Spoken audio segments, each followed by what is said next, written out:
Hey guys, ML here. If you're looking to start a podcast, start with Buzzsprout.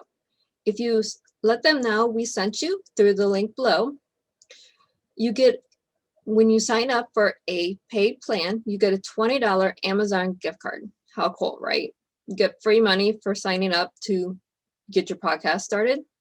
So Buzzsprout gets you the show listed every major podcast platform that you need.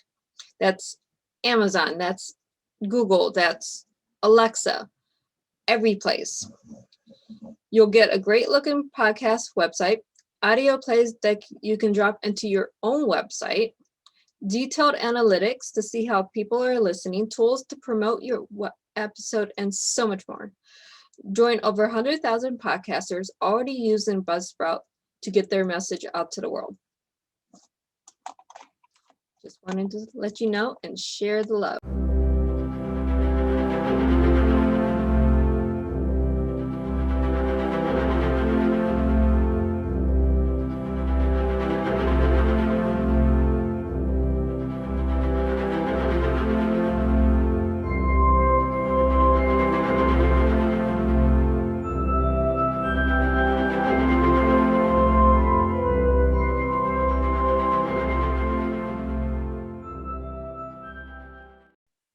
Welcome to Dove and Dragon Radio. I'm your host, M.L.Ruscsak.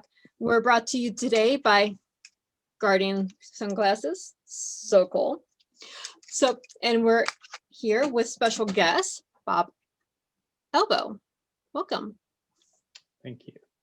Now you have a couple books out, but what got you started into writing? That's a good question. For whatever reason, I've always had these ideas, but I was never much of a writer. So I sort of journaled while I was working. And then about 5 years ago, I decided I'd put together a little pamphlet. It was a metaphysical type of pamphlet. I'm not sure anybody would want to read it other than myself, but that was my beginning. And then from there, maybe 2 years ago, I really focused on writing, did some classes, read some books, and then put together a idea for a series. And so it's a total of 3 books, and I've finished the first one, and we'll release the second one shortly. Awesome. And the first book is Her Dark Matter Necklace, is that correct? That's right, yes. So what is the series going to be about, roughly? Well, it's a young girl, teenage girl, and she is a little she went to a elite high school. She never feels that she deserves to be there, and what ends up happening is a supernatural force selects her to save the world. And so it's the story of her growing and trying to fulfill her destiny. Awesome. I mean, what book wouldn't be complete without a supernatural being and a savior, right? Yes. So we have 3 books coming yeah, out. it's been funny because since I've been reading, I've been going back to a lot of the old ancient mythologies, and it's exactly what you just said. It's kind of been the way we've always written books. I don't think it's as popular now, but in ancient times, I would say the majority of the writing was in that way. So it's been it was kind of an interesting insight. Well, if you take a look at any of your science fiction, your fantasy, that whole genre, it doesn't matter how far back you go, there's an outside force, good, evil, extraterrestrial, something, outside force that forces a person, either human or another race that's on another planet that we don't know about, and chooses that one person to be the hero. Yep, no, that's true. So it's how we do the hero story is the basic storyline that we know today. Yep. So other than this one series, are you looking for other books to write? What's your goal here? Well, that's a good question. I think I'll start with the series, Mhm. and I have a publisher, so that's good. I don't know if it will be successful or not, and it's kind of that decision: is it a hobby or is it a career? I really do like writing, and I just don't know where it's going to go. And it's that's even a We simple never know where our writing's going to go. We never right. write to write, hey, I'm going to write this and I know it's going to sell me X amount of copies and I'm only doing it for the money. If you're doing it that way, you're not a successful person. It's No, and mindset. yeah, absolutely right. And I even have a stranger way of doing things. I start the book and I don't know where it's going to go, which is completely alien to the way I've always worked, which is you put together an outline, you know how things will go. But when I'm writing, it's so creative. I just don't know where it's going to go. It go that way. And it's been really a fascinating experience, the whole writing process. Yeah, see, as an author, I can't outline anything. I might have, Ah, okay, I need to have a war in here. I need this person to die somewhere in the story, and I need this person to be alive and the savior at the end of the book. Other than that, all the details are just organic as I write. right. And that's been one of the really interesting things for more of, I'll call it more an artistic Mhm. process. It's that subconscious of yours that just kind of flows, and you're not sure where it's going to go. And in fact, if you try to constrain it with, in my view, if you try to constrain it with rational thought, you're actually going to start losing things. So it's better to go in with that open attitude and see Mhm. where it goes. Yeah, you don't want to restrict your creative side. That's the Right. one thing as an author you don't want to do. If you go in and say, okay, here's every little detail, now I have to write it, what you're doing is going to give yourself writer's block. Yeah. Well, I haven't. I guess it's a good thing I haven't hit that yet. Oh, we all get there. Trust me. It I'm doesn't sure I matter if will. it's Yes. book 1 or book 17, you will get there eventually. Yeah. So, but you didn't start off writing. If I'm reading this right, you actually have a little bit of dyslexia. I did. Yes. So it was interesting as a kid. I mean, it's not terrible, so I don't want to overstate it, but I really had a difficult time reading. And even I still remember reading pages in school and not remembering anything when at the bottom of the page. So I think because of that, I really moved away from any sort of anything that had to do with writing or reading. So like history, English, all those social sciences, I just did not do or tried to avoid. And where I ended up going was all in the science and math, because that was just more simple ideas Right. or concepts. And that I could do very quite easily. And maybe what I should have probably done in hindsight is to work harder at the areas that I was weak in. But over time, somehow I just was able to overcome that problem. Mhm. And I think it is interesting because I think this is true for everyone. What I've found is that I'm actually a very good proofreader now, because where before I might invert letters in Mhm. words, now I don't. I really have to focus so much on that I don't make those silly mistakes, Oh, that's and so I can catch those things. Yeah, and it's wonderful because of strength. that training. Yeah. Yeah, yeah. Well, Well, isn't that true? Your weaknesses become your strengths, and your strengths are often become your weaknesses in time. they are. I mean, if you look at anything, if we nurture our weakness, they then become our strength because we have to work so hard to overcome whatever the weakness is that we don't allow ourselves to go back to that point. Yeah, yeah, I agree. I mean, you can do that with health, you can do that with dyslexia, you can do that any weakness that you have, you can overcome. You just have to work for it. Yeah. And then you're probably envious of the people that don't have to work hard. You think back in school, you say, boy, that person was so good at that or this. You say, I wish I could have done that. But in the long term, in school, yeah. You get so envious. Oh, this person doesn't have to study and they're straight A's. This person doesn't have to work hard and they're captain of the sports team. Well, we don't always see what they're struggling with, though. Yeah. We always see their strengths. We never see their weakness because they hide it. By the time you get to an adult, then they can't hide it no more between, high school sports and whatever else. They have to learn to live with the weakness, and that's when we mature.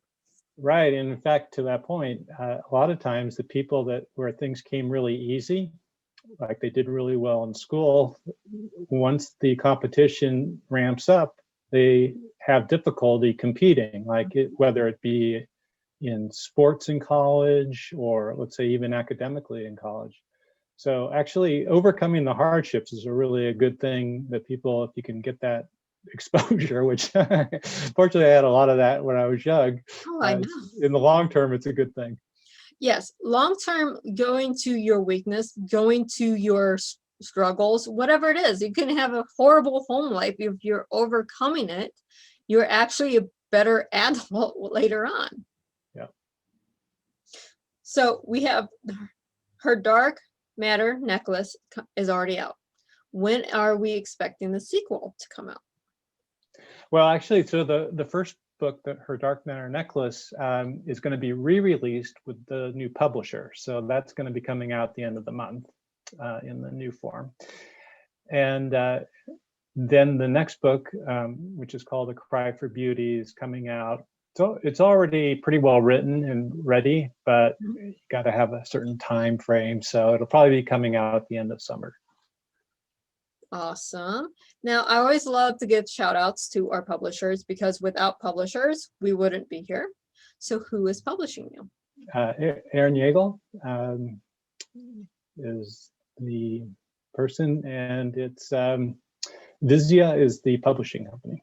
Awesome. See, I just like giving them shout outs, show them some love, because even though we do an author interview for one of their authors, they also have others that we can Google and look up. Yep. And in fact, to that point, they're trying to build a new genre of book called visionary fiction. Okay. And it was something that I had never even heard of, but it just so happened to fit, my book fit quite well into that. So visionary fiction, I think, would be like Elon Musk in 25 years. Yes. Just to say, we've pulled out a name that we know, and we all see the memes of his future, whatever that people make, Tesla taking over the world or Mars or something like this. But it's a vision. We strive to get there. Jetsons is visionary fiction, basically. Right. So where the change would be with Elon Musk is, so he's obviously does a lot with technology and he's just an amazing individual. But where the visionary would be is if he found a connection to a greater purpose. not to go to Mars, but to, for my book, it's to bring beauty into the world. So in that case, it's more love and compassion, and actually the fine arts, right, or any type of art. So if Elon is very obviously focused on the technology side, and he's an amazing person, but if he was to really do the visionary fiction, he would probably expand into a few new dimensions. Yeah, I mean, I just pulled a name that we all know. I mean, if you haven't heard the name before, you've been under a rock. Let's admit it. So it's a name we know. We've all seen at least one or two memes that some cartoonist has done. So, it's just there. It's just something I seen today. So it's out of my head. Yep. But we do need to bring in some of this visionary fiction into reality. We need to bring more love and peace and the arts into reality right now. We need to get back to basics, to go back to not an utopia, because that's never going to happen as we are so divided right now. But we do need to use art to teach people how to be human. I couldn't agree more. Yes. I'm a little wordsy. I'm an author. I'm sorry. No, I like that. I like that. It does take me a while to get to the point, but yeah. No, I often say this. We need to more of the arts to teach how to be human. We forget humanity in society. Right. And the other thing that I do, there's also that bigger purpose. So humanity is obviously related to humans, but then is there a bigger purpose in the universe that's broader than humanity? So that's the other piece. And how do humans then fit into that? Because I don't think, we used to think that the world revolved around Earth. But I don't think we think that anymore, or most people think that anymore. And we're peace. I say most people. What's that? Yeah. Well, there are probably some, but we're part of a bigger picture, and it would be nice if, and I personally believe there is a bigger purpose, and then to understand our piece of that. Yes, I mean, we all have a higher purpose. We all have a higher calling. It's not just a 9-to-5 job and that's it. We all have something inside of us to contribute to society. Yeah, to society and to the world more broadly. Yeah. I mean, we need more artists. We need more visionaries. We need more people that can show us how to do something without telling us how to do something. Yep. And that's why fiction is so great for teaching people, because we can go to another planet, we can create a new world and go, okay, we're going to put in this social dysfunction. People will laugh at it, but the ones that have a higher calling will say, oh, we need to fix this within our own society. Yeah. And the other thing I think with fiction is that it can even make evident things in our real world that are just so amazing and unusual that you just say there's got to be something more, and you just ask these questions. For example, I'll just give one example, and I use this in the book. The universal constant for gravity. So I can have a little bit of a science background, but it turns out if it was a little bit larger or a little bit smaller, just a little bit less than 1% difference from what it is, the universe would never exist. And so we're not talking about a different universe or a different life. We're talking about no universe, no life. Because if it was stronger, the universe would have gone boom and then imploded. If it was a little lighter, a little weaker, it would have just expanded out. So, the question is, okay, so why was it perfect? Why was it absolutely perfect? And so that's just one example. You start thinking, that's been a fact. Some scientists explain it away by talking about a multiverse. So we have an infinite number of universes and we just happen to be in the right one. But others, you just go, okay, well, that's kind of coming up with an explanation to justify a position, in my view.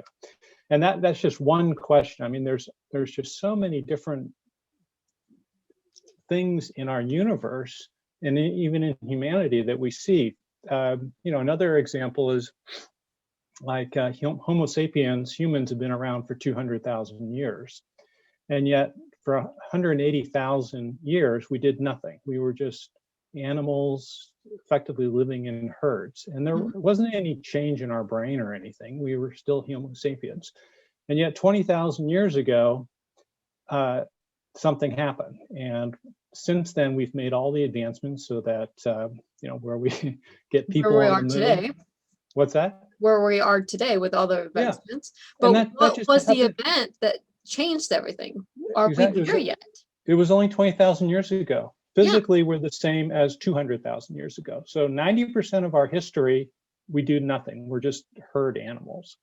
And in the last 10%, we have this monumental change. So what happened? What? Nobody can explain what the difference is, because they say, oh, we're genetically the same, but there's something else that's going on. So those are some of the facts in our world that I don't think most people necessarily appreciate, but it's fun then to take those facts and to bring them into a fictionary world. Right. That's when we go back 20,000 years and introduce aliens for the first time.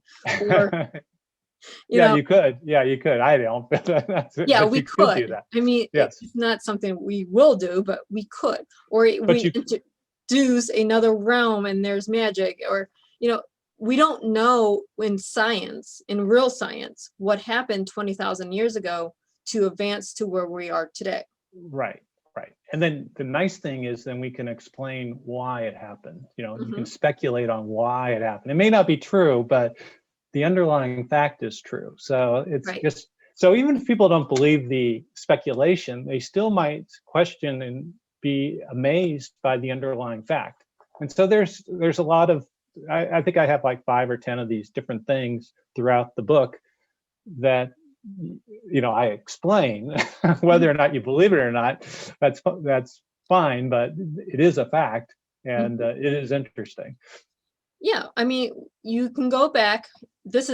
I love going back to historical fiction, because we take a historical event, like, we'll go with World War II, and then we change it to a fictional, put in Red Skull or something from DC or Marvel, and then you change it, and all this happened because of this fantasy whatever.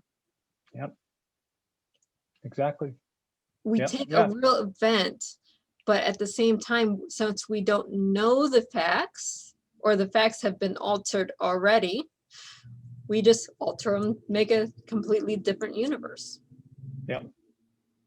And actually, I love reading that type of fictional history too. I think it's really fascinating. It's interesting because I used to just read nonfiction. I was just only interested in facts. Right. And then recently I've gotten obviously, I've always liked science fiction, but much more into historical fiction and things like that. Well, I have a very eclectic taste in reading. We have the historical fiction when you need just a little bit of reality in your world. You have the science fantasy when you need science brought back to your brain. Or you have your nonfiction, which is for everything else. Yep. And actually the nonfiction helps me on the fiction side. So right. You have to research. I mean, how much research do you do for your books? Well, again, I probably spend maybe half the time on the research, and it's funny because I don't know where the book is going to go. My research is all over the place.